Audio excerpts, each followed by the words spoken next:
talking about perennial plants, flowers, sometimes it's cut flowers, sometimes it's our vegetable garden. Well, vegetable gardens have the highest requirement for compost out of anything. They're heavy feeders, they need lots of food and lots of compost.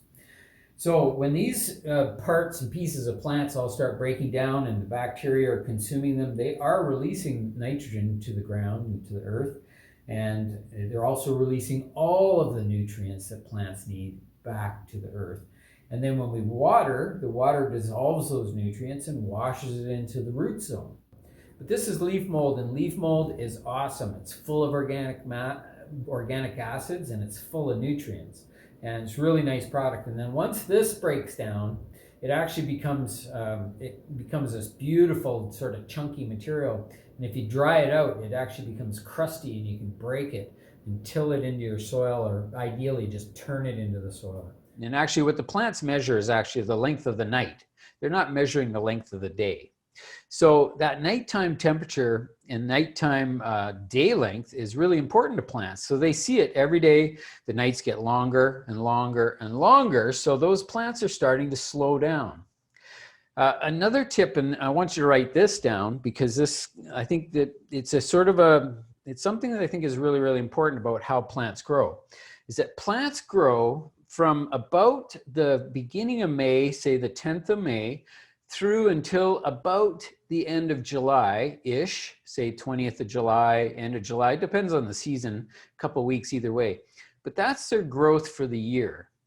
Once you get into August, the plants are already starting to slow down. They're already thinking, okay, I did my growth for the year, so now I'm going to start slowing down.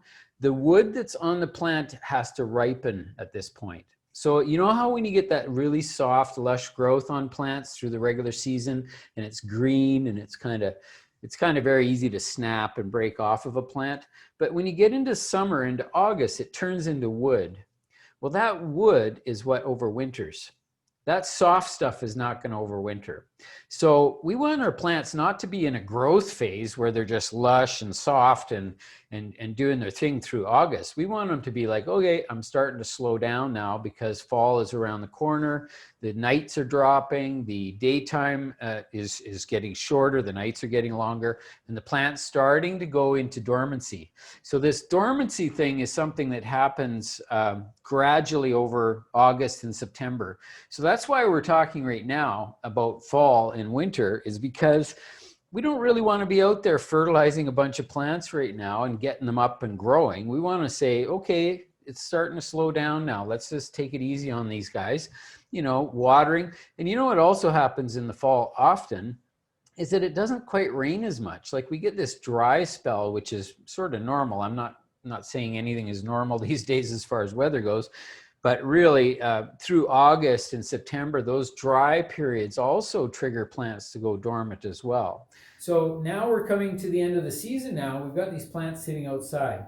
And sometimes they're getting waterlogged. Sometimes we have automated watering systems and they're getting too wet. So we have to start reducing that water so that when we water, we still water it thoroughly through the planter. And I'm assuming that a bunch of these plants are in planters. So we would just make sure that they're getting their water supply, but they have to go a little longer between each watering. And it's literally starting today. And it's just because we've come through this hot spell where it's been quite warm and the plants have needed some extra water.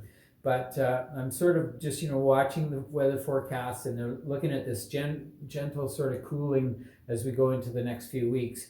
And that means as soon as it starts cooling, we have to start reducing that water.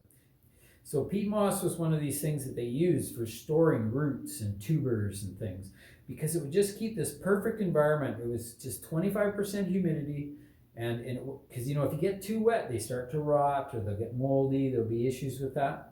The other thing with peat moss is why it's so good for storing roots and things is because it's extremely acidic.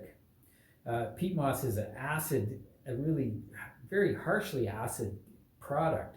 And so when you store bulbs in it, the acidity actually keeps fungus away. It keeps bacteria away.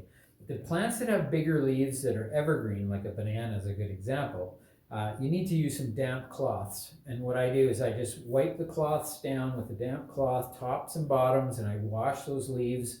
With bananas, I would cut off some extra big leaves and just get rid of them and keep about 3 nice ones. and I just keep washing those leaves, and I'll see the populations of insects start up, and I'll see the little spider mites right along the midrib, of the leaf starting to grow, and you just use that damp cloth and keep wiping it off. So that's really easy with all plants that have big leaves.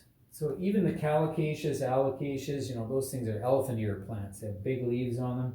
Those things can really be easy to clean those leaves with a damp cloth.